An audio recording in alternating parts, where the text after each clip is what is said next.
하나님, 이번 한 주간도 저희들을 눈동자처럼 지키시고 보호하시어 예배의 자리를 지키게 하심에 감사드립니다. 성전 건축 공사가 이제 막바지에 접어들고 있습니다. 성전의 완공이 얼마 남지 않음을 보면서 건축 기간이 있었던 많은 일들을 통해 하나님께서 저희들에게 보내시는 수많은 사인들과 말씀들을 돌아보게 됩니다. 성전은 점점 완공의 모습을 갖추어 가는데 저희들은 몸된 그리스도의 성전으로 하나님께서 원하시고 바라시는 모습으로 세워져 가고 있는 것인지 다시 한번 돌아보고 삶을 재정비하고 겸비하게 하시옵소서. 성전의 내부 인테리어에 매주 애쓰고 있는 박상훈 형제 레보나 집사님 가정을 축복합니다. 내부 인테리어 공사 기간 동안 아무 사건 사고 없도록 지키시고 보호하여 주시옵소서. 모든 공사의 과정마다 성령님께서 깊이 개입하여 주셔서 때마다 순간마다 감당할 수 없는 은혜를 부어 주시옵소서. 하나님 아버지, 오늘 벌써 24년도 두 번째 주일을 맞이합니다. 시간이 정말 유수와 같이 빠르게 흘러가는 걸 보면서 주께서 주신 삶을 잘 살아내고 있는지 돌아보게 됩니다. 지금까지 저희 삶의 모든 여정을 인도하신 하나님, 인생의 모든 순간들이 하나님의 은혜였음을 고백합니다. 날마다 순간마다 저희 삶이 하나님 중심, 교회 중심으로 돌아가고 있는지 생각하게 하시고 생각나게 하셔서 놓치고 있는 부분들이 있다면 깨닫게 하시고 삶에 반드시 적용하여 살도록 지혜와 계시의 영을 부어주시옵소서. 24년도 교회에 주신 말씀처럼 저희 삶의 하나님을 향한 갈망이 날마다 더 깊어지게 하시옵소서. 교회를 향한 갈망이 날마다 더 깊어지게 하시옵소서. 영혼 구원을 향한 갈망이 날마다 더 깊어지게 하시옵소서. 하나님 아버지의 마음을 깊이 헤아리고자 하는 갈망이 날마다 더 깊어지게 하시옵소서. 다음 세대를 세우고자 하는 갈망이 날마다 더 깊어지게 하시옵소서. 쉼과 회복의 시간으로 갖기 위해 평일 예배를 쉬어가는 지금 모든 성도들과 그 가정에 천군 천사를 보내 지키시고 보호하여 주시옵소서.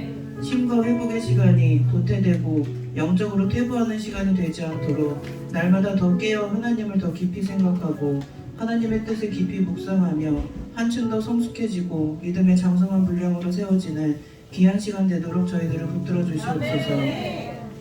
예배를 향한 갈망과 말씀을 향한 갈급함이 날마다 더 뜨거워지게 하시옵소서. 성도들과의 풍성한 교제와 모임의 시간들에 대한 소중함과 사모함이 날마다 더 뜨거워지게 하시옵소서. 다음 세대를 위해 기도합니다. 평일 예배를 쉬어가는 기간 동안 특별히 다음 세대 아이들을 성령께서 강권적으로 지키시고 보호하여 주시옵소서. 새롭게 시작되는 큐티를 통해 아이들의 삶에서 하나님을 깊이 묵상하며 하나님의 마음을 깊이 깨달아 알고 아이들 각자의 하나님을 깊이 만나는 시간 되게 하시옵소서. 큐티를 통해 하나님의 말씀을 꿀송이보다 더 달게 여기며 예수님의 성품을 깊이 닮아가 성경적 가치관으로 무장한 다음 세대 아이들 되게 하시옵소서. 큐티의 시간, 하나님께 자신의 시간을 즐겨 내어드리는 다음 세대들에게 하나님의 스케일과 방법대로 축복하여 주시옵소서. 목사님 사모님을 위해 기도드립니다. 특별히 영혼육의 강건함을 허락하여 주시옵소서.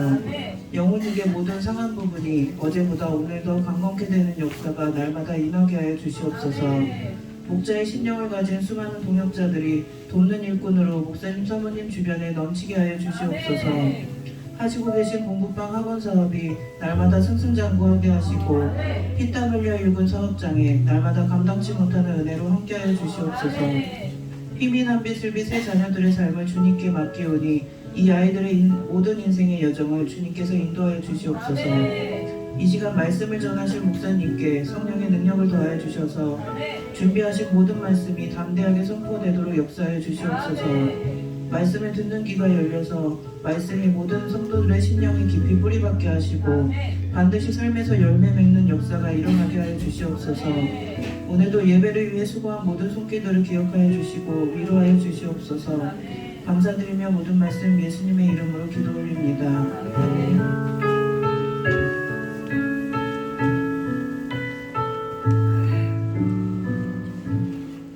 교독문 65번 시편 149편 교독하시겠습니다. 할렐루야. 새 노래로 여호와께 노래하며 성도의 모임 가운데에서 찬양할지어다. 이스라엘은 자기를 지으신 이로 말미암아 즐거워하며 시온의 주인은 그들의 왕으로 말미암아 즐거워할지어다. 춤추며 그의 이름을 찬양하며 소고와 수금으로 그를 찬양할지어다. 여호와께서는 자기 백성을 기뻐하시며 겸손한 자를 구원으로 아름답게 하시니라. 성도들은 영광 중에 즐거워하며 그들의 침상에서 기쁨으로 노래할지어다. 그들의 입에는 하나님에 대한 찬양이 있고 그들의 손에는 분할 가진 칼이 있도다. 이것으로 문나라에 보수하며 민족들을 벌하며 그들의 왕들은 스스로 그들의 기인을 증거하고 평가하고 기록한 판결대로 그들에게 시행할지로다. 이런 영광은 그의 모든 성도에게 있도다. 할렐루야. 아멘. 말씀은 요엘 3장 1절에서 8절 제가 봉독해 드리겠습니다. 보라, 그날 곧 내가 유다와 예루살렘 가운데에서 사로잡힌 자를 돌아오게 할 그때에 내가 만국을 모아 데리고 여호사밧 골짜기에 내려가서 내 백성 곧 내 기업인 이스라엘을 위하여 거기에서 그들을 신문하리니 이는 그들이 이스라엘을 나라들 가운데에 흩어버리고 나의 땅을 나누었음이며 또 제비 뽑아 내 백성을 끌어가서 소년을 기생과 바꾸며 소녀를 술과 바꾸어 마셨음이니라. 두로와 시돈과 블레셋 사방아, 너희가 나와 무슨 상관이 있느냐? 너희가 내게 보복하겠느냐? 만일 내게 보복하면 너희가 보복하는 것을 내가 신속히 너희 머리에 돌리리니 곧 너희가 내 은과 금을 빼앗아 나의 징계한 보물을 너희 신전으로 가져갔으며 또 유다 자손과 예루살렘 자손들을 헬라 족속에게 팔아서 그들의 영토에서 멀리 떠나게 하였음이니라. 보라, 내가 그들을 너희가 팔아 이르게 한 곳에서 일으켜 나오게 하고 너희가 행한 것을 너희 머리에 돌려서 너희 자녀를 유다 자손의 손에 팔리니 그들은 다시 먼 나라 스바 사람에게 팔리라. 여호와께서 말씀하셨느니라. 아멘. 목사님께서 나오셔서 하나님의 신문하심이라는 제목으로 말씀 전해 주시겠습니다. 우리 동문하고 인사합시다. 사랑합니다. 축복합니다. 네. 오늘은 하나님의 신문하심이라는 제목으로 말씀을 하겠습니다. 지난주 우리는 그 후에라는 말씀, 그러니까 종말, 여호와의 날에 되어질 일들에 대해서 살펴봤습니다. 그러면 그 후에 하나님께서 당신의 백성들에게 뭘 어떻게 하신다고 했죠? 기억하십니까?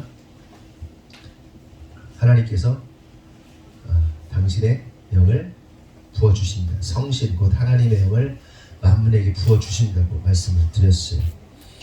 그리고 그렇게 당신의 이름 곧 예수의 이름을 부른 자들을 회복하시고 새롭게 재창조하심으로 구원하신다는 사실에 대해서 나왔어요. 그러니까 하나님께서 영을 부어주시잖아요. 그 영, 만민에게 부어주시는 그 영이 성령이죠. 성령의 다른 이름이 뭐죠? 예수 그리스도의 영이죠. 예수 그리스도의 영을 받은 자들은 어떻게 하죠? 회개함으로 예수 이름을 부르게 되는 거예요. 왜? 예수의 영이니까 예수 이름 부를 수밖에 없는 겁니다. 이게 지난주에 나눈 이제 말씀의 핵심입니다. 그렇다면 오늘은 여호와의 날에 이루어지는 또 다른 사건, 곧 심판에 대해서 나누겠는데요. 특별히 하나님의 심판의 내용, 곧 도대체 무엇을 심판하시는지에 대해서 오늘 좀 나누도록 하겠습니다. 오늘 본문 1절, 2절 다시 보면 보라, 그날 곧 내가 유다와 예루살렘 가운데에서 사로잡힌 자를 돌아오게 할 그때에 내가 만국을 모아들이고 여호사밧 골짜기에 내려가서 내 백성 곧 내 기업인 이스라엘을 위하여 거기에서 그들을 신문하리니 이는 그들이 이스라엘을 나라들 가운데 흩어버리고 나의 땅을 나누었음이며 이렇게 말씀하고 있어요. 그러니까 방금 읽은 말씀 1절을 보면요, 구원이 무엇인지에 대해서 말씀하세요. 구원. 1절에는 구원에 대해서 말씀하시고 2절에서는 심판이 무엇인지에 대해서 말씀하시는 걸 볼 수 있습니다. 그 날은 무슨 날이라고 했죠? 여호와의 날, 예수님께서 다시 오시는 날. 우리로 말하면 그 심판의 날은 두 가지 사건이 일어난다고 했죠. 심판도 일어나고 구원도 일어나. 당연한 거죠. 어떤 누군가가, 예를 들어서 여러분들이 어떤 어려운 상황에 있든지 뭐 했든지 간에 어떤 한 사람이 딱 등장했을 때 이 등장함이, 그러니까 만약에 압제당하는 입장이었다면 어떻게 하겠어요? 압제한 자가 있을 거 아니에요. 근데 그 가운데 어떤 누군가가, 어떤 정말 대단하고 힘있는 누군가가 딱 나타나면, 정의로운 누군가가 나타나면 압박받는 자들에게 그 정의로운 누군가 나타난 사람은 구원자가 되는 것이고, 압제하는 자에게 뭐가 되는 것이 심판자가 되는 것이겠죠. 당연히. 그러니까 예수 그리스도, 주님께서 다시 오시는 그날에 어떤 사람들에게는 예수 그리스도가 두려운 상대고 정말 꺼려지는 상대인 반면에 한쪽에서는 그분이 기다려지는 거예요. 그럼 우리는 지금 예수님에 대해서 꺼려지는가 아니면 기쁜가 하는 겁니다. 만약에 지금 당장 예수님께서 여기 딱 나타나셔가지고 여러분들에게 나타나셨을 때, 여러분 인생 가운데 딱 나타나셨을 때 여러분 예수님이 웰컴입니까? 아니면 뭐 이럽니까? 어때요? 지금 예수님이 딱 여러분 앞에 섰어. 유진아 하고 딱 불렀어. 예수님. 그때 예수님 좋았어. 예수님 기다렸어. 이게 되겠어요? 아니, 나 죄 막 엄청 졌는데 예수님 부담스러운데 어떠냐는 거예요. 지금 여러분의 상태가 어떠세요? 할렐루야. 할렐루야. 아멘. 할렐루야 돼요. 예수님 반가워요. 예수님 반가워 이게 되는데 지금도 어떤 사람은 꺼려지는 거죠. 부담스럽고 막 말씀이 막 여러분들을 막 작동할 때, 말씀이 여러분들에게 막 쏟아질 때 어떤 사람은 막 그 말씀이 막 부담스러워. 어떤 사람은 그 말씀 앞에서 막 살아나고 그 말씀이 좋고, 그게 지금 여러분의 상태란 말이죠. 그래서 요는 그날에는 구원도 일어나고 심판도 일어나는데 1절에서는 구원에 대해서 말씀하시고 2절에서는 심판이 무엇인지에 대해서 말씀하신다는 거예요. 1절에서 구원은 결국 뭡니까? 구원은 어떻게 정의하고 있냐면 유다와 예루살렘에 사로잡힌 자들을 돌아오게 하시는 것이 구원이라고 말씀하세요. 유다와 예루살렘에 사로잡힌 자들을 돌아오게 하시는 것이 구원이고, 심판은 하나님의 백성과 하나님의 기업을 해친 이방 민족들을 심문하시는 것이 심판이다 말씀하십니다. 다시요. 구원은 유다와 예루살렘에 사로잡힌 자들을 돌아오게 하는 것, 이게 구원이고, 심판은 하나님의 백성과 하나님의 기업을 해친 이방 민족들을 신문하는 것. 오늘 제목이 신문이죠. 신문하는 것이 바로 심판이다. 그럼 생각해 볼 것은 하나님께서 신문하신다는 게 뭐냐? 신문. 시온아, 신문이 뭘까? 뭐겠지, 신문은. 그래. 신문. 이 신문이라는 단어를 개역 한글에서 보면 국문이라는 표현을 씁니다. 국문. 그리고 히브리어는 샤파트인데 이 두 가지 단어의 뜻을 살펴보면 왕이 직접 추궁하다, 왕이 직접 재판하다, 왕이 직접 판결하다라는 뜻을 가지고 있습니다. 그러니까 하나님께서 그들을 신문하신다는 것은 어떤 재판장을 두어가지고 판사를 두어가지고 이렇게 신문하는 게 아니라 하나님께서 직접 등판하시는 거예요. 하나님께서 직접. 그러니까 구약에 보면 선지자들을 통해서 하나님께서 하나님의 말씀을 선포하시고 이렇게 하시는데, 이제는 어떻게 하는 거예요? 하나님 직접 등판하시는 거예요. 성경에서 어떤 하나님의 사자들, 선지자들, 예언자들 이렇게 나오셨다면 이제는 그냥 직접 등판, 당사자가 등판하셔가지고 그들을 신문하신다는 겁니다. 그러니까 죄인들을 신문하고 추궁하고 묻고 따져서 판결하고 선고를 내리시는 것을 의미하는 거예요. 이게 국문입니다. 그리고 신문입니다. 샤파트입니다. 여러분 사극 보셔서 아시겠죠? 사극 보시면 어떤 죄인이 역모를 꾸미거나 세자를 욕보였거나 세자에게 나쁘게 이렇게 헛소문을 낸다든지 모함하거나 그러면 어떻게 합니까? 왕이 직접 신문하잖아요. 대부분은 뭡니까? 이조 판서 맞나? 그거 판결하는 사람 이조 판서예요? 있잖아요. 포도대장 동원하고 사또도 나오고 그런데 직접 어떤 중요한 문제 앞에서는 왕이 등판하잖아요. 네 죄를 네가 알렸다 그러면서 신문하고, 이게 뭐예요? 국문, 신문, 샤파트입니다. 근데 그냥 신문만 합니까? 어떻게 해요? 자백할 때까지 고문하죠. 인두로 지지고 쥐리도 틀고 꺾고 권장도 때리고 막 해가지고 자백할 때까지 신문을 합니다. 그런 본문의 말씀은, 근데 여기서 되게 중요한 사실이 뭐냐면 이 판사들은요 직접 당사자가 아니잖아요. 그렇죠? 그러니까 판결을 내리는데 내가 판사야. 그럼 얘가 나쁜 죄를 줬어. 막 이렇게 공부를 할 수는 있겠지만, 이런 나쁜 놈을 할 수 있겠지만 직접 당사자가 아니기 때문에 최대한 감정보다는 법에 의해서 판단을 내리게 되어 있잖아요, 판사들이. 근데 요즘 판사들은 좀 안 그렇더라고요. 근데 하나님은 어떤 분이십니까? 직접 당사자인 거예요. 직접 당사자이기 때문에 직접 당사자이신 하나님께서 판단을 내리실 때는 하나님 말씀이 곧 법이기 때문에 하나님께서 어떻게 이런 표현할지 모르겠지만 공의의 하나님이시지만 직접 신문하실 때는 당신의 그 감정과, 그러니까 하나님의 감정보다 더 불같은 감정이 있을까요? 하나님의 사랑보다 더 뜨거운 사랑이 있을까요? 하나님의 분노하심보다 더 분노하는 그 어떤 감정이 있을까요? 없죠. 그러니까 하나님 직접 당사자이기 때문에 하나님이 심판하실 때는 이런 표현이 어울릴지 모르겠지만 폭주기관차 되는 거예요. 하나님 폭주하시는 거예요. 심판하실 때 차분하지 않으세요. 그냥 폭주하셔서 그 직접 신문한다는 거는 나 니네들한테 안 맡길 거야. 내가 직접 등판해서 내가 해결할 거야 라고 하시는 것은 이제 하나님의 그 상태가, 하나님의 상황이, 마음의 상태가 이제 폭주 상태다. 폭주하시는 분이 무슨 말을 해도 법이에요. 하나님의 법이에요. 하나님의 불의로 다스리지 않기 때문에 하나님 자체가 법이고 하나님 자체가 공이기 때문에 그 하나님께서 하나님의 놀라운 그 어마어마한 진짜 감당 못할 폭주하심 이거 견딜 수 있겠냔 말이죠. 우리가 살면서 그렇잖아요. 결혼하신 분들은 알겠지만 남편이 폭주하든지 아내가 폭주하면 이거 막 정말 막 얼마나 힘들어요. 나는 안 힘들다. 편의자 집사님 안 힘들어요. 진짜 힘들잖아요. 폭주하면 막 이거는 막 어떻게 해야 될지 모르겠고 입을 열지를 말아야 되기 때문에 가만히 있어요. 꼭 참고 그냥 10시와 천대를 당하면서 그냥 말로 두들겨 맞는 게 낫지. 거기서 뭐 조금 나도 그랬단 말이야. 그러면 이제 거기 또 이제 막 기름 붓는 거지.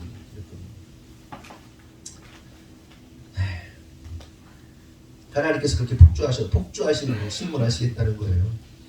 그런 본문의 말씀은 하나님께서 여호와의 날에 이스라엘을 흩어버리고 하나님의 땅을 쪼개고 가르고 나누었던 자들에 대해서 그 누구에게도 맡기지 않고 직접 신문, 직접 국문, 직접 판결하시겠다는 거예요. 여러분 생각해 보세요. 하나님께서 직접 그 죄인들을 신문하시고 국문하시는데 자신의 죄를 고백하지 않을 수 있는 죄인이 있겠냐는 거죠.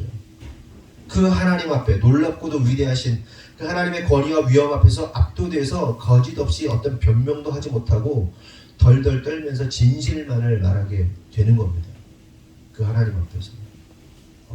상상만 해도 복음이 절인데. 로마서 14장을 보면 14장 10절에서 12절 다 같이 한번 보겠습니다. 시작. 우리가 어찌하여 내 형제를 비판하느냐 어찌하여 내 형제를 없인 여기느냐 우리가 나 하나님의 심판대 앞에 서니 이렇게 하시되 주께서 이르시되 우리가 사랑하니 모든 무릎이 그에게 꿇을 것이요 모든 혀가 하나님께 자백하려 하였느니라. 이러므로 우리가 사랑하지 자기에게 하나님께 수고하라.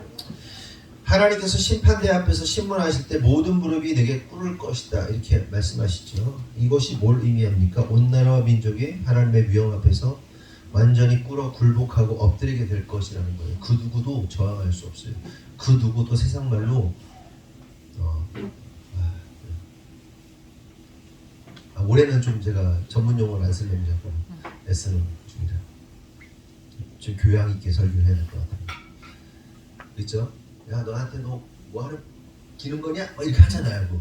요즘 코미디 재밌는 거 있더라고요. KBS에서 그 글자 하나 빼고 뭐 이렇게 욕하는 거 있잖아요. 그 몰라요? 안 알아? 그 있잖아. 뭐 이런 발 뭐 이러고 신발도 안 해. 앞에 이빨 글자를 빼고서 막 말하는 거 있잖아요. 너 나한테 지금 기는 거냐? 막 이런 거. 하나님 앞에서 그 누구도 길 수 없어요. 그렇죠? 길 수 없어요. 완전한 하나님의 그 권위 앞에서 그 누구도 어떻게 할 수 없다는 거예요.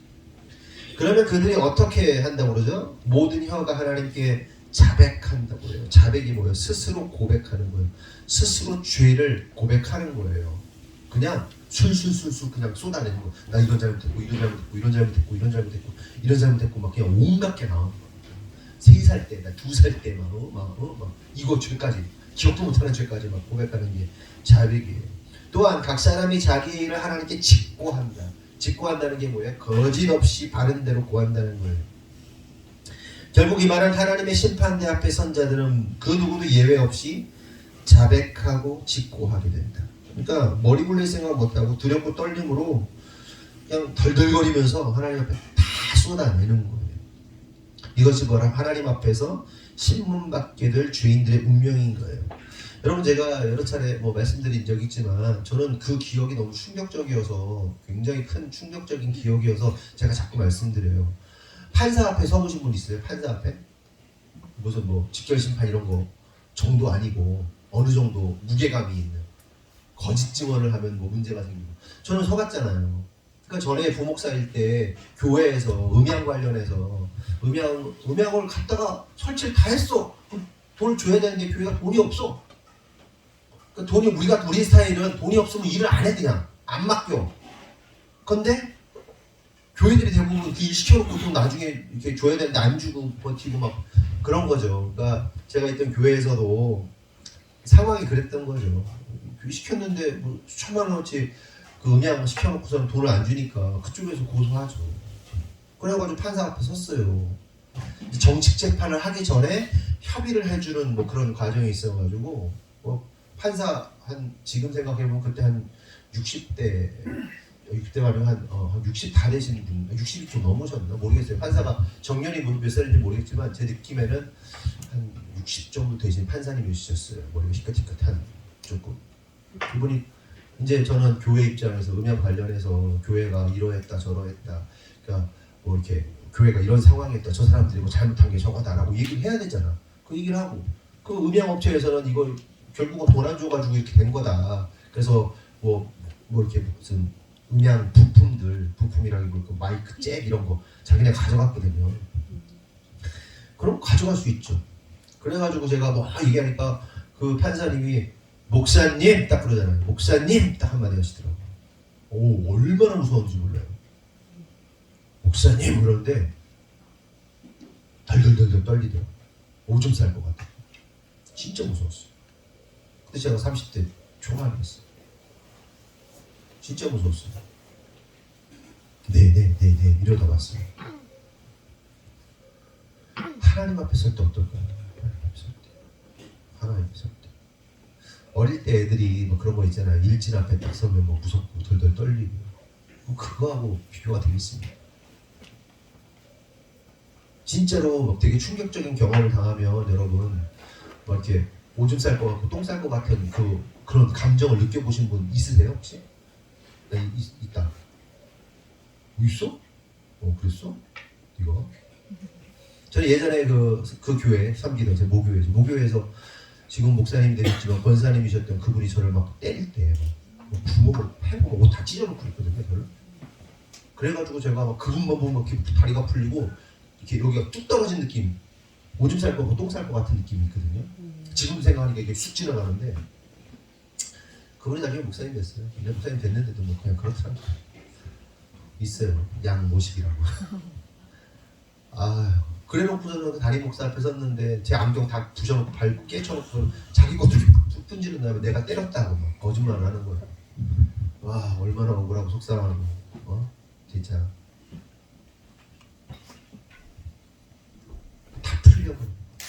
그러니까 그 사형수들이 그렇대잖아요. 사형수들이 사형장에 흘려가면서 막 다 쏟아내 똥도 싸고 오줌도 싸고 막 다 그냥 기절하고 막 그런다면서요. 그 전능하신 하나님 앞에 설 때 그런 일들 당하게 되는 거예요, 사람들이. 이런 경험은 하지 말아야 됩니다, 우리가. 그리고 영원히 결정되죠, 영원. 육신의 생명 끊어지는 정도로 끝나는 게 아니잖아요. 그렇다면 이어서 생각해 볼 것은 하나님은 어디에서 죄인들을 심판하시는가 하는 겁니다. 2절에 나와요. 그곳은 여호사밧 골짜기라고 말씀하십니다. 역대하 20장 1절에서 30절까지 보면 읽진 않고요. 간단하게 내용을 좀 설명을 드리면 유다 왕 여호사밧 때에 암몬과 모압과 세일이 연합을 해서 유다를 치러 옵니다. 그때 여호사밧 왕이 온 백성들에게 금식을 선포하고요. 하나님께 기도를 드리는데 그 여호사밧 왕이 뭐라고 기도를 하냐? 무엇을 의지하면서 기도하냐? 아브라함과 언약 성전에 관한 말씀을 의지하면서 하나님께 기도를 하는 거예요. 그러니까 말씀을 들이밀면서 하나님 아브라함에게 이 말씀 하셨잖아요.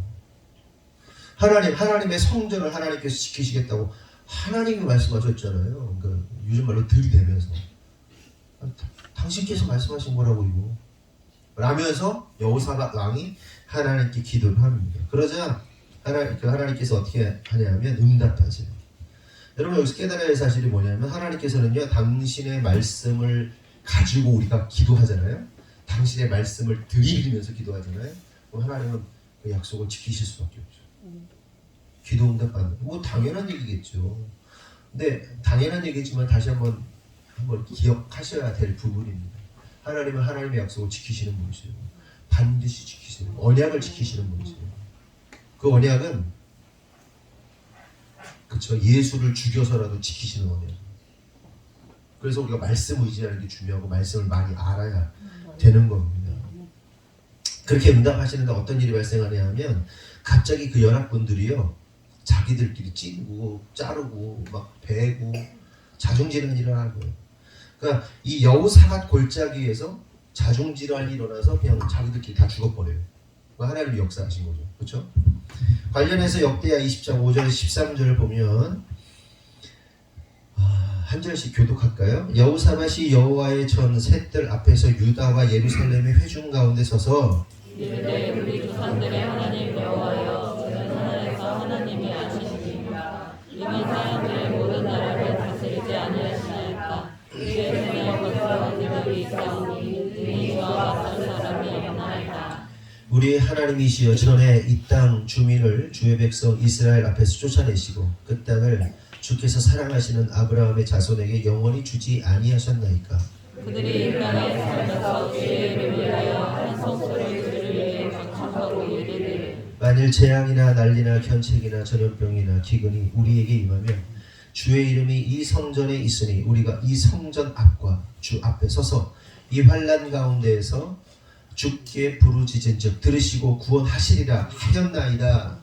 옛적에 이스라엘이 갑자기서 나오되 방문자들과 왕자가 하늘에 사는 사람들을 침노하기를 주께서 응답하지 아니하시고 이에 우리가 그들을 떠나고 가지 아니하는 것이네. 이제 그들이 우리에게 갚는 것을 보옵소서. 그들이 와서 주께서 우리에게 주신 주의 기업에서 우리를 쫓아내고자 하나이다. 우리 하나님이여 그들을 징벌하지 아니하시나이까. 우리를 치러오는 이 큰 무리를 우리가 대적할 능력이 없고 어떻게 할 줄도 알지 못하고 오직 주만 바라보나이다 하고 다시 유다 모든 사람들이 그들의 아내와 자녀와 어린이와 개로 여호와 앞에 섰더라. 읽은 것처럼 여호사밧 왕이요 아브라함의 언약과 성전에 행한 언약을 따라 기도하는 거예요. 그리고 옛날에 애굽에서 나올 때 여호와께서 암몬 자손과 모압 자손 세일 산 사람들을 죽이거나 멸하지 말라고 말씀하셔서 그들을 죽이지 않았는데 지금은 그들이 자신들을 공격하오니 보십시오 라고 탄원하는 거예요. 그러니까 출애굽할 때 이 자손들 죽이지 말라고 하나님께서 명령하시지 않았습니다. 그래서 안 죽였습니다. 죽일 수 있었습니다. 안 죽였습니다. 그랬더니 얘네들이 번성하여 가지고 지금 우리를 죽이려고 합니다. 하나님 어떻게 할 겁니까? 하나님 보십시오. 이거 어떻게 해야 됩니까? 라고 탄원하는 겁니다. 그러니까 순종했는데 죽이지 말라고 순종했는데 암몬, 모압, 세일 사람들이 여호와의 기업을 공격하고 빼앗기게 생겼으니 이제 여호와만 바라봅니다. 오직 주만 바라보나이다 라고 고백하는 거예요. 그러자 보세요. 하나님 입장이 어떻게 해요? 난처해진 거예요. 그렇잖아요. 입장이 난처해지시니까 어떻게 해요? 응답하시는 거죠. 적들이 스스로 자중질환이 일어나서 죽게 만드는 겁니다. 그러니까 이러한 배경을 따라서 마지막 때에 마지막 심판의 날에 그 과거 여호사밧 골짜기에서 적들을 심판하신 것처럼 마지막 때에 하나님께서 그들을 심문하시고 국문하시고 심판하시고 다 죽여버리시겠다 이 말씀하시는 거예요. 어디서 그를? 여호사밧 골짜기에서. 심판할 때 여호사밧 골짜기에서 그런 일이 있었잖아요. 지금까지 설명한 내용이 있었다는 거예요. 그런 것처럼 내가 다 죽여버릴 거야. 내가 다 신문하고 심판하고 끝내버릴 거야 라고 말씀하시는 거예요. 그래서 여호사밧 골짜기에 다른 이름이 있는데 뭐냐면 판결 골짜기라고 합니다. 판결을 내리는 골짜기라고 해서 여호사밧 골짜기가 판결 골짜기고요. 여호사밧이라는 이름의 뜻이 뭐냐면 여호와께서 심판하신다는 뜻을 가지고 있어요. 그러니까 정리하면 하나님은 마지막 날에 마지막 때에 여호사밧 골짜기에서 죄인들에 대해서 심문하고 국문하시고 심판하시고 판결하시고 다 거기서 끝장 내버리시겠다는 얘기를 하시는 겁니다. 그러면 계속해서 생각해 볼 것은 하나님은 죄인들의 무엇에 대해서 심판하시는가, 심문하시는가. 무슨 죄가 있어야 심판하실 거 아니에요. 어떤 죄를 물으시고 그 죄에 대해서 어떤 죄에 대해서 심판하시는가 하는 겁니다. 그것은 오늘 본문 2절을 보면 하나님의 기업이요 하나님의 백성인 이스라엘을 열국 중에 흩어버리고 하나님의 땅을 나누어 버린 것에 대해서 심문하신다는 거예요. 다시요. 죄목이 뭐냐면, 죄명이 뭐냐면 하나님의 기업이고 하나님의 백성인 이스라엘 백성들을 열국에 흩어버렸다는 거예요. 죄인들이. 이스라엘 백성들이 하나님의 기업이거든요. 그리고 하나님의 백성이거든요. 하나님의 기업이라는 얘기는 하나님의 비즈니스고 하나님의 뭐랄까요? 기업. 그쵸? 우리 기업 말하는 그 기업이에요. 하나님께서 당신의 다른 표현 없나? 하나님의 기업이야 그냥. 하나님의 소유고 하나님의 기업이고 하나님의 백성이야 이스라엘이. 근데 걔네들 어떻게 했다는 거예요? 흩어버렸다는 거예요. 누가? 이방인들이. 이방인의 죄로 인해서 이방인들이 공격하고 그렇게 했다는 겁니다. 그것에 대해서 심문하시고 심판하시겠다고 말씀하시는 겁니다. 좀 더 설명을 드리면 하나님께서 이스라엘을 당신의 백성과 기업으로 삼으셨기에 그들을 하나님의 백성이다, 하나님의 기업이다 라고 하는 거고, 그러면 주변 나라들이 하나님의 백성을 공격하는 것은 누구를 공격하는 거예요? 하나님의 백성을 공격하는 건 누구를 공격하는 거예요? 하나님을 공격하는 거란 말이죠. 그리고 하나님의 기업을 공격하는 거예요. 하나님의 땅, 하나님의 소유, 하나님의 산업, 하나님의 기업을 공격한 겁니다. 이스라엘을 공격하는 것은. 고로 하나님께서 심판하시겠다. 여러분 여기서 한 가지 깨달을 사실이 있는데 하나님은 당신의 백성과 당신의 기업을 건드린 자들을 가만히 두실까요? 절대로 가만두지 않으신다는 사실을 깨달아야 돼요. 그러면 저와 여러분은 누구예요? 하나님의 뭐예요? 자녀이고 하나님의 백성이고 하나님의 기업이란 말이에요. 우리가. 그러니까 우리가 하나님 나라 가서 하나님의 기업을 받는 거예요. 그러므로 누군가가 저와 여러분을 건드렸다는 얘기는 뭐예요? 하나님을 건드린 거예요. 물론 전제가 있죠. 우리가 하나님 편에 서 있을 때. 여러분 우리가 하나님 편입니까? 아니 하나님이 우리 편입니까? 하나님은 우리 편입니다. 어떤 찬양의 도자가 이렇게 외치더라고요. 하나님은 우리 편입니다. 우리 편이라고 할 수 있죠. 근데 정확하게 말하면 뭐죠? 우리가 하나님 편 돼야 되는 거지. 하나님 우리 편은 이라고 하면 안 돼. 좀 똑같은 것 같지만 달라요. 그러니까 우리가 하나님 편에 서 있을 때 우리가 하나님 편에 서서 하나님의 일을 하고 있는데 누군가가 우리를 공격했다. 그건 하나님 건드린 거예요. 근데 내가 마음대로 사는데 나는 하나님의 백성이야, 하나님의 자녀야 라고 하면서 마음대로 사는데 누가 나를 건드려서? 아니 그건 다른 문제고, 내가 하나님의 일을 하고 하나님의 뜻대로 살려고 애쓰고 몸부림치고 그렇게 살아가고 있는 가운데 누군가가 나를 건드렸다? 하나님이 가만히 있지 않죠. 나를 건드린 건 하나님의 기업을 건드린 거예요. 하나님의 비즈니스를 건드린 거예요. 하나님 나라를 건드린 거예요. 하나님은 절대로 가만히 있지 않으세요. 반드시 심판하시고 복수하시고 신문하시고 네 죄를 네가 알렸다고 하면서 고문하시고 하나님 복주기관차처럼 끝내버리세요. 여러분 우리가 살면서 억울한 일 얼마나 많이 당해요. 그렇죠? 좀 그런 건 있어. 같은 그리스도인들끼리 내 상황 속에서 당하는 어떤 아까 말했던 그 권사가 목사 돼가지고 목사 되기 전에 나를 두들겨 팼을 때 하나님 그렇지 그건 또 어떻게 될지 모르겠어. 그 사람은 묵시겠지만 그게 아니더라도 구원의 영역 바깥에서 일어난 사람들 안에서 누군가가 여러분들 건드리고 억울하게 하고 속상하게 막 상처받아서 막 괴로웠다면 여러분 하나님께서 반드시 그 억울한 일 갚아주시고 심판하시니까 잘 견디세요. 네? 위로함을 받으세요. 하나님 가만히 있지 않으세요. 하나님 호구가 아니에요. 하나님 그런 분이세요. 계속해서 3절 6절을 보면 3절과 6절을 보면 하나님께서 죄인들에게 신문하시는 내용이 나오는데 3절 또 제비 뽑아 내 백성을 끌어가서 소년을 기생과 바꾸며 소년을 술과 바꾸어 마셨습니다. 3장 6절 또 유다 자손과 예루살렘 자손들을 헬라 족속에게 팔아서 그들의 영토에서 멀리 떠나게 하였습니다. 하나님께서 어떤 자들을 또 신문하시고 심판하시겠다는 거예요. 읽은 것처럼 제비 뽑아서 소년을 기생과 바꾸고 소년을 술과 바꾸어 마신 자. 이게 무슨 얘기예요? 소년을 소녀와 바꿔가지고 소년을 술과 바꿔 먹고 쾌락을 위해서. 또한 유다 자손과 예루살렘 자손들을 헬라 족속에게 판 자들을 신문하시고 심판하시겠다는 거예요. 오늘날에는 뭐 인신매매를 하거나 누구를 팔아가지고 뭐 이런 게 있진 않지만 고대 사회 속에서는 이러한 일들이 빈번했죠. 그러니까 전리품이라는 게 있잖아요. 전리품이 꼭 이것만 전리품이 아니에요. 뭐 이렇게 뭐 금잔 뭐 이런 것만 전리품이 아니라 그 사람도 전리품이란 말이죠. 전쟁 가운데 이겼으니까 상대방을 노예 삼는 게 전리품. 가장 큰 전리품이라고 할 수 있겠죠. 그래서 전쟁에 이긴 자들은 진 자들을 포로로 삼았고 그들을 노예 시장에 팔거나 또한 자신의 쾌락의 도구로 사용하는 일들이 아주 일상적이었습니다. 결국 이러한 모습은 그냥 인륜적으로 보면 인간에 대한 모독이기도 하지만 더 나아가서 하나님께서 인간을 창조하신 하나님을 대적하는 것이기 때문에 하나님께서 그러한 자들을 가만히 두지 않으시겠다는 거예요. 특별히 하나님의 백성들, 내 자녀들을 시온이를 그냥 팔아버려, 이슬비를 갖다 버려, 막 팔아버려. 그리고 막 자신의 쾌락의 도구로 사용해, 막 그냥.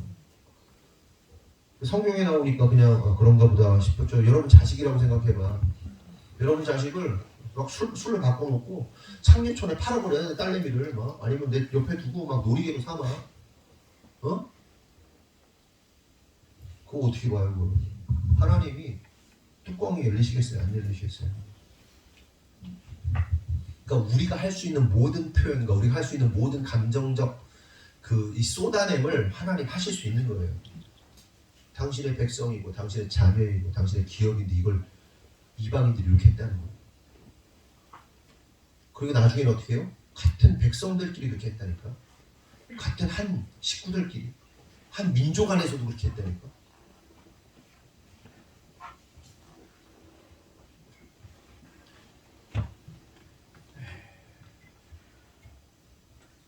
하나님이 못 참는 거예요. 참지 못하시는 거예요. 그 시간이 좀 다가오는 거죠. 영원히 참고 하나님의 참으심. 그렇잖아요. 우리도 참으면 병되잖아요.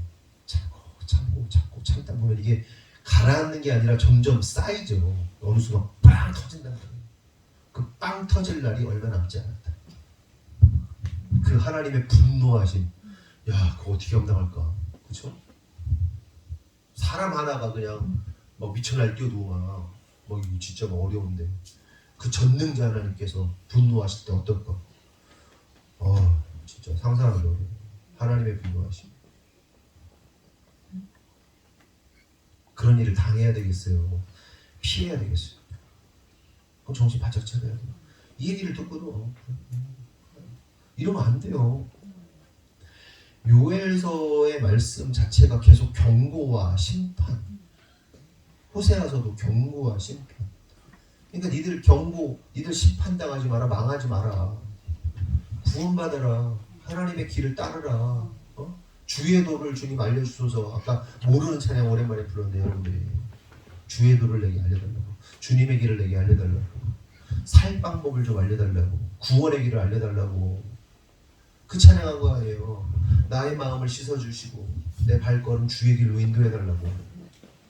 들어도 귀가 뭐 이상해. 다른 세계에 뭐가 이렇게 막이 씌어져 있는 거다. 막이. 사람들한테 막이 씌어져가지고 이렇게 뭐 듣긴 듣는데 이게 뭐 다른 세상을 살고 있어. 여전히 그 자기 세계에 빠져 살아가고 있어. 그걸 보고 있는 우리는 보면서 답답해가지고 저 죽어가는데 저거 죽어가는데 에?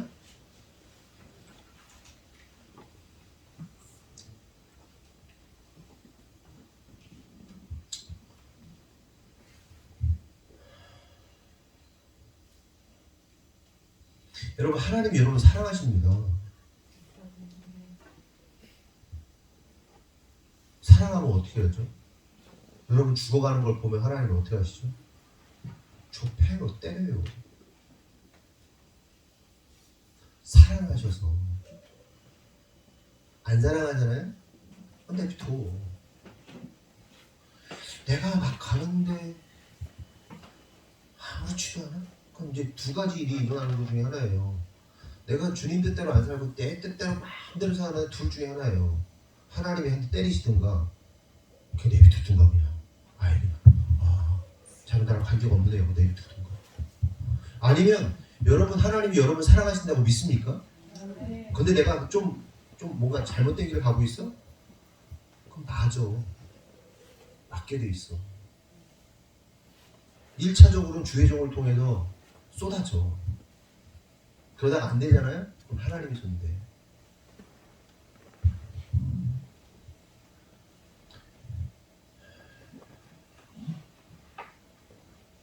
근데 이거는요, 제 자신도 마찬가지고 제 아내일 수도 있고 그런 일들은 우리 식구들일 수도 있고요, 여러분일 수도 있고 여러분 자식일 수도 있어요. 사랑으로 얘기합니다. 제가 굉장히 지금 고민되고 갈등되는데, 경모가 사고 났잖아요. 제가 지난주에 종말에 대해서 말하면서 여기까지 찬 거를, 여기까지 산 얘기를 안 했어요. 예배 끝나고 가서 사고 날지 어떻게 하냐고 그 얘기를 하려고 하면 여기까지 올라온 걸 참았어요. 경모가 차에 부딪혔어요. 트럭에. 코가 깨지고 이가 깨졌어요. 불이 쾅 부딪혀서 날아갔어요. 살았어요.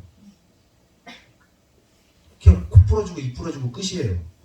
하나님 사랑하세요. 얘 살려주시는 거예요. 깨닫게 하시는 거예요. 그런데 경모를 사랑하니까 하는 얘기예요. 제가 이거는 뭐 정죄 이런 문제가 아니에요.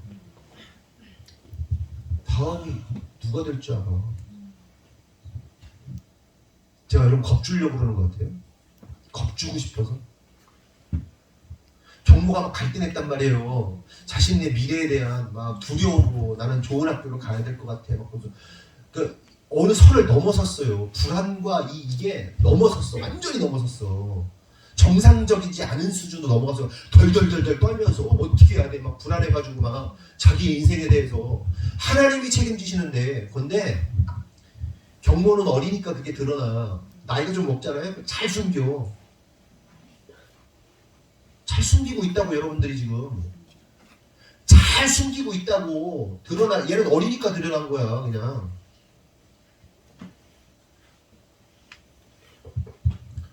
경모를 제가 밤에도 막 무서워가지고 수술할 거 같고 무서워가지고 밤에도 기도해주고 신방 가서 기도해주고. 하나님이 정말 사랑하세요. 경모를. 누가 당할 줄 알아. 무서운 거예요. 지난주에 무서웠어요. 여기까지 올라와 있는 거를 꽉 참고.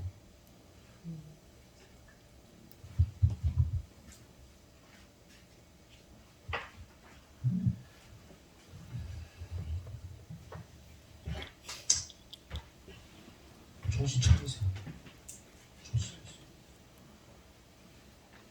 어제 제 아내가 몇 사람한테 연락했죠? 회복하세요. 그 상처받으라고 하는 얘기가 살아나라고. 이렇게 가면 어려워지는데? 이렇게 가면 더 어려워지는데? 라고 여러분들이 이렇게 한 대씩 이렇게 해준 거 이렇게 양치듯이 이렇게 와야 돼. 이쪽으로 와야 돼 한 거예요. 또 앞으로 몇 사람한테 또 연락할지 몰라요.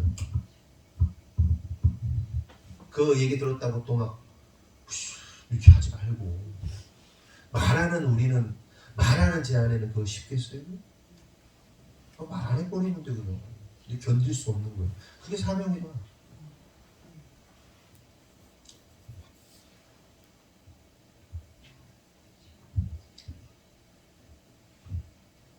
좀 마음에 새깁시다 좀. 이 얘기가 뭔지. 내가 지금 마탱이가 갔구나.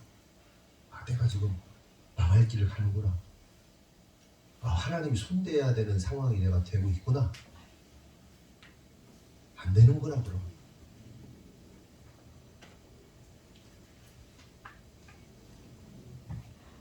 저도 이제 나이가 먹어가지고 여러분들한테 막 예전에 설교할 때는 막 그냥 던졌는데 좀 약해져요 마음이.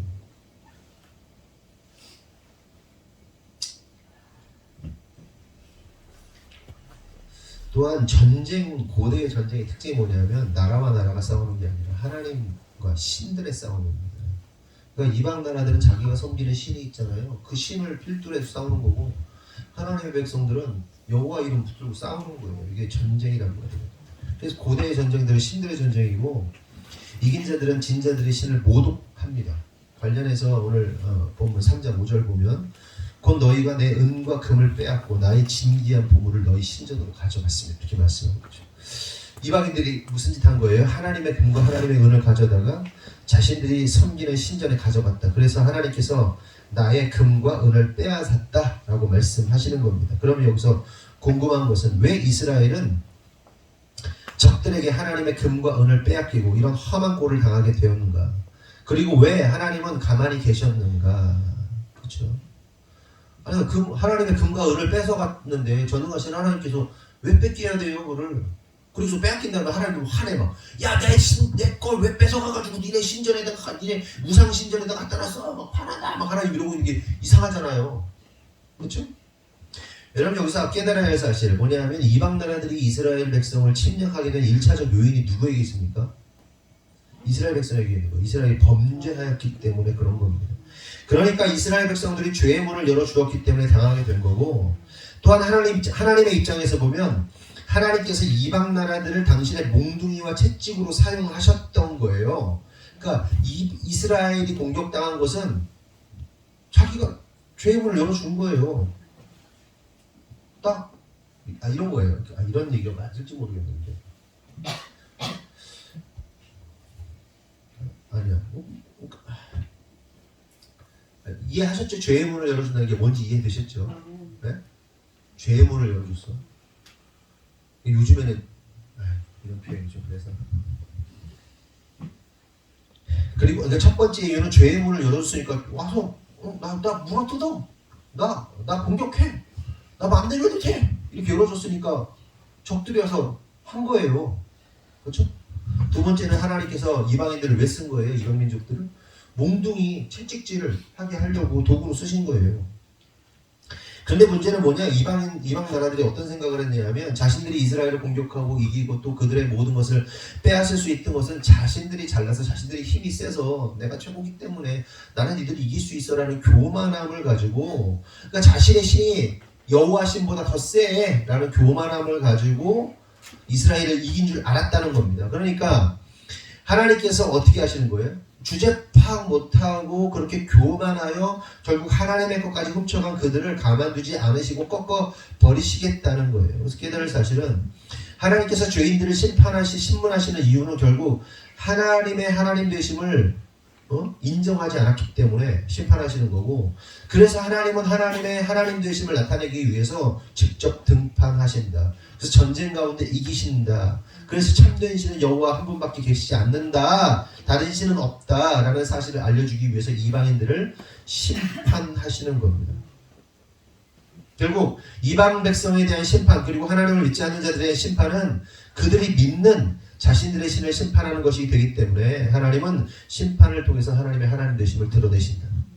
그러나 하나님을 인정하지 않고 교만 떠는 것들, 자기 힘으로 다 사는 것들은 하나님이 어떻게 하시는 거예요? 그러므로 심판하신다.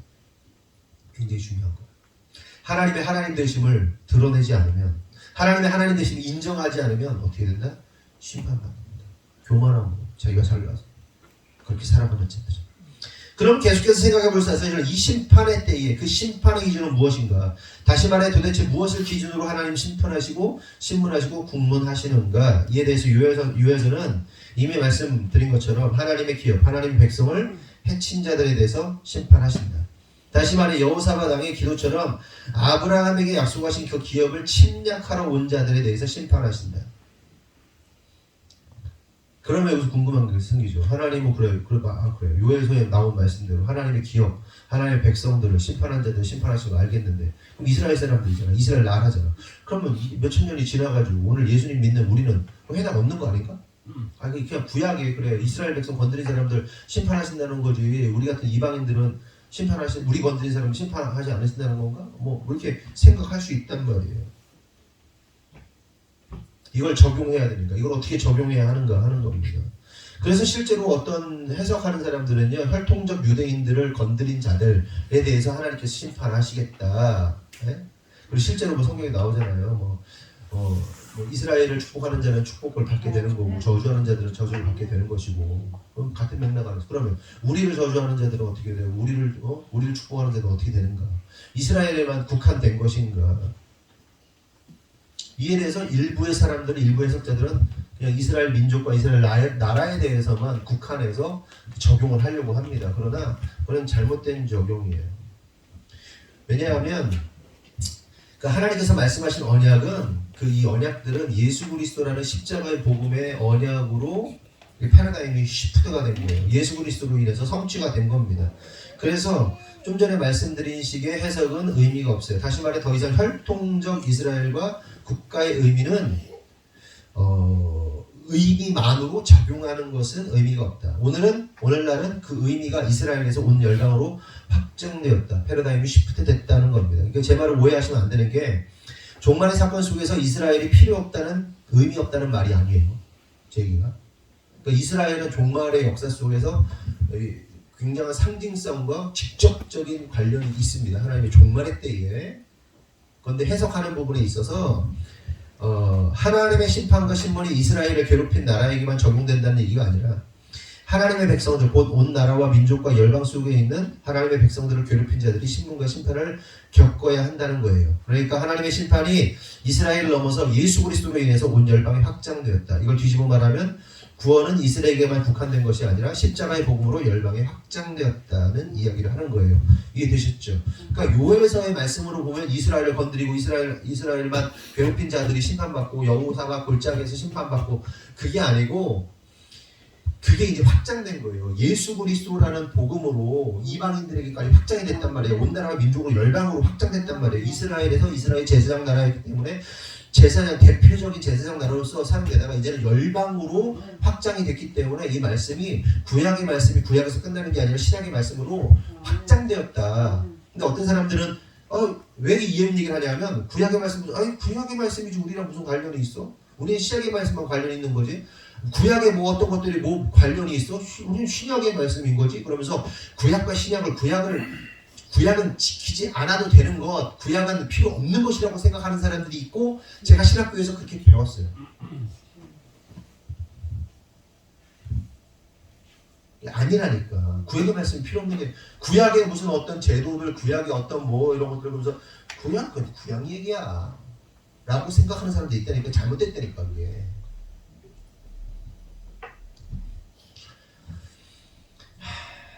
구약의 언약들이 신약의 십자가의 복음으로 확장이 되는 겁니다. 그래서 신약, 구약 모두 우리에게 적용이 된다. 마치 이런 겁니다. 여호사밧의 기도에서 보았듯이 여호사밧이 아브라함의 복을 구해요. 근데 아브라함의 복이 뭐예요? 한마디로 아브라함이 하나님을 믿으니 어떻게 됐어요? 의롭다. 의롭게 되는 복을 받았단 말이에요. 믿음으로 오이롭다함을 받는 복이 아브라함의 복입니다. 여호사밧이 구한 복이. 근데 이 말씀이 구약에서 끝나는 게 아니라 신약으로 이어지죠. 그러면서 구약이 믿음으로 의롭게 되는 복이 오직 의인은 믿음으로 말미암아 살리라라는 신약의 말씀의 고백으로 이어지는 겁니다. 그리고 믿음으로 의롭게 되는 역사는 이스라엘에서 온 열방으로 모든 민족에게 확장이 되는 거예요. 그러니까 결론적으로 말씀을 드리면 이 말씀을 정리하면서 하나님의 신문, 하나님의 국문은 그리스도에 대한 자세와 태도가 어떠한가. 그러니까 다시 말해서 예수를 믿느냐 믿지 않느냐로 결정되는 거예요. 한마디로. 예수 믿냐? 예수 안 믿냐? 그러므로 성도 여러분, 우리 모두가 예수님을 믿음으로 신문이나 국문 받는 자들이 되어서는 안 됩니다. 예수 믿음으로 칭찬받고 사랑받아야지. 지난주에도 말씀드렸지만 종말은 언제든지 올 수 있어요. 예수님의 종말, 예수님이 오셔서 그날, 그 최후의 날이 언제든지 올 수 있어요. 그리고 개인적인 종말이 언제든지 올 수 있어요. 누가 자신의 생명을 보장할 수 있어요. 나는 100살까지 살 거라고 누가 장담할 수 있어요. 구원받아야 할 시점은 1시간 후, 2시간 후가 아니라 지금이에요. 지금 돌이켜야 돼. 아멘. 지금 마음을 새롭게 해야 돼. 아멘. 언제 어떻게 어떤 역사가 일어날죠? 하나님이 기회를 주시는 거예요. 계속 주시는 거예요. 아멘. 정신 바짝 차리세요. 여러분 영원한 생명을 담보로 하고 지금 살아가고 있는 겁니다. 신앙생활이라는 게.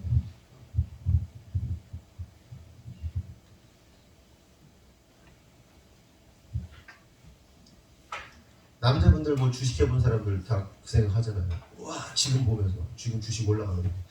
와 그때 코로나 때 삼성전자 5만 원대 살 뭐 이러잖아요. 지났어. 종말의 때가 지났어. 후회하면 뭘 거예요? 그런 것도 막 되게 아쉬워하고 후회하고 그때 와 그때 샀어야 돼 막 이러고 지금이라고 지금 후회하지 말고 그런 거야. 돈 얼마 잃는 거지만 영원한 생명 거는 거 아니에요. 생명. 그러니까 하루하루를 종말처럼 살아야 돼요. 우리가 종말처럼 부끄러움 없이 하나님 앞에서 부끄럽지 않게 녹슬어서 뭐 어떤 목사님 내가 녹슬어서 못 쓰여지는 게 아니라 달아서 없어지기를 원한다고 뭐 그러잖아요. 그렇죠? 달아 없어지는 게 나아. 달아 없어지는 게. 그냥 기도하겠습니다. 하나님 신문하신다고 국문하신다고 말씀하십니다. 하나님께서 친히 하나님의 백성이 아닌 자들, 하나님의 백성을 괴롭힌 자들 신문하시겠다 말씀하십니다. 네 죄를 네가 알렸다 말씀하실 거라. 그럼 사람들이 직고할 것이다. 거짓 없이 직고할 것이다. 자백할 것이라고 말씀하셨습니다.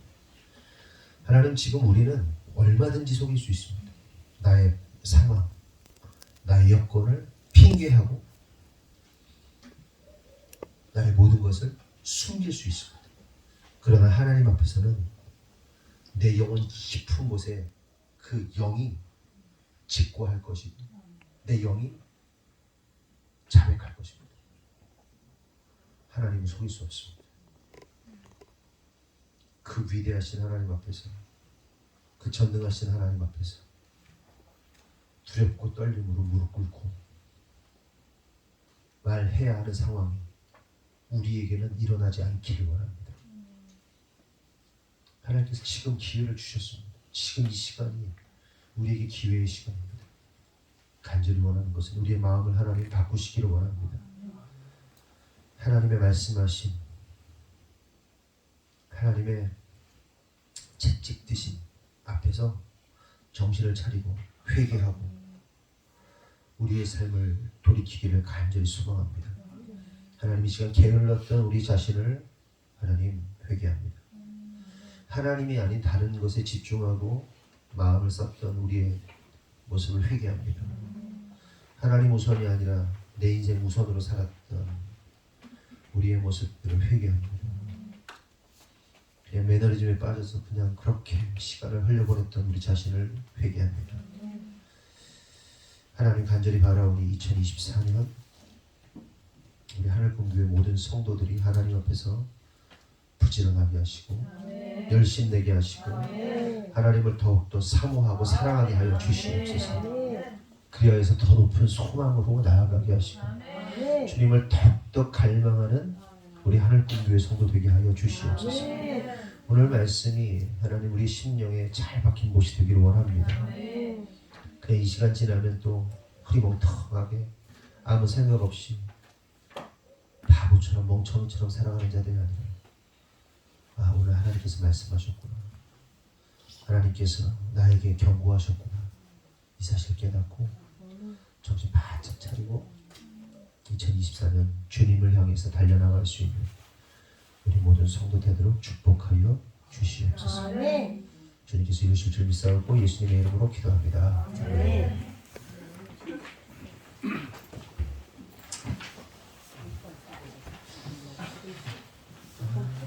오늘 설거지 담당은 임다의 전인성, 이희민, 강경모.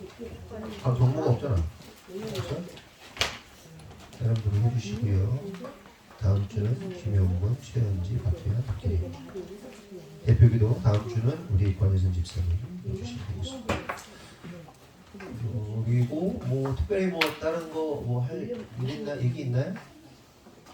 뭐 일할 것도 없고 특별히 됐습니다. 다 같이 일어나겠습니다. 파송의 말씀 나누겠습니다. 구호 준비. 더 높은, 더 깊은. 아멘. 기도하겠습니다. 하나님 감사합니다. 오늘 말씀을 통해서 깨닫고 우리가 주님의 뜻대로 살기로 마음에 다짐하였습니다. 다시 한번 기도하지만 하나님, 우리가 주를 위해 달려나갈 수 있도록 인도하여 주시옵소서. 그냥 삶에 안주하고 주저앉아서 그렇게 살아가는 인생이 아니라 주님을 향해 더욱더 열심을 내고 주님을 향해 더욱더 매진할 수 있는 우리가 될 수 있도록 주님 축복하여 주시옵소서. 하나님, 이 시간 기도하는 것은 우리 성도들이 주님 앞에 예물을 드립니다. 우리 성도들의 피와 땀으로 주님 앞에 드립니다. 주님 은혜 감사하여서 우리의 생명의 값을 주님 앞에 드립니다. 주님 사랑하여서 드립니다. 주님 감사하여서 드리고 주님 소망하여서 드립니다. 우리 손길마다 주님 축복하시고 그의 마음 가운데 더욱더 주를 향하여 주님의 나라의 완성을 위하여 이 물질이 쎄질 것을 기대하고 기도하는 우리 성도들 되게 하시고, 그리고 그렇게 기도하고 기대하는 성도들의 삶 가운데 주님 개입하셔서 그들의 인생, 그들의 사업, 직장, 그들의 관계, 그들의 신앙, 그들의 영혼육 가운데 하나님 임재하여 주셔서 주님께서 통치하여 주시고 다스려 주시고 축복하여 주시옵소서. 그래서 2024년 형통의 은혜가 있게 하여 주시옵소서.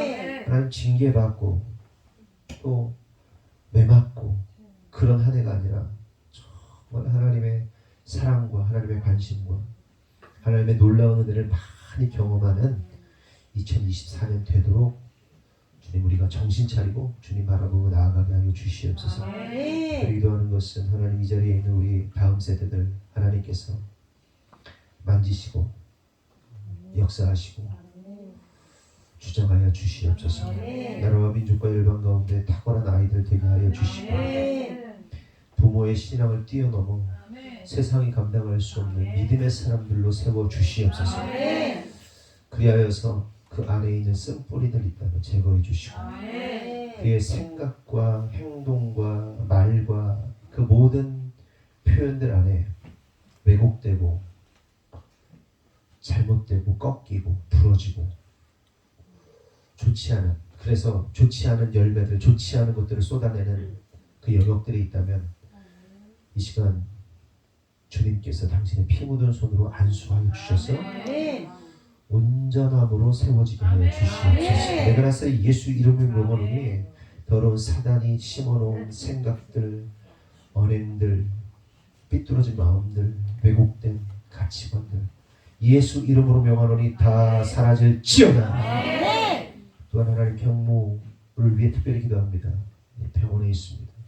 수술하는데 당신의 피 묻은 손으로 안수하여 주시고 부러지기, 코가 부러지고 이가 깨졌지만, 이가 부러졌지만 그렇게 부러지고 다치기 이전보다 더욱더 강건한 모습으로 회복되게 하여 주시옵소서. 의료진들에게 함께 하시고 수술이 잘 되게 하셔서 태어나고 나왔을 때 아름다운 미남자 되도록 축복하여 주시옵소서. 지금은 우리 구주 예수 그리스도의 은혜와 하나님 아버지의 놀라우신 사랑과 성령님의 감화감동 내주 역사하시니 오늘 주님의 뜻대로 살기로 결정한 모든 성도들 위해 지금으로부터 영원토록 함께 하시기를 간절히 축원하옵나이다. 아멘.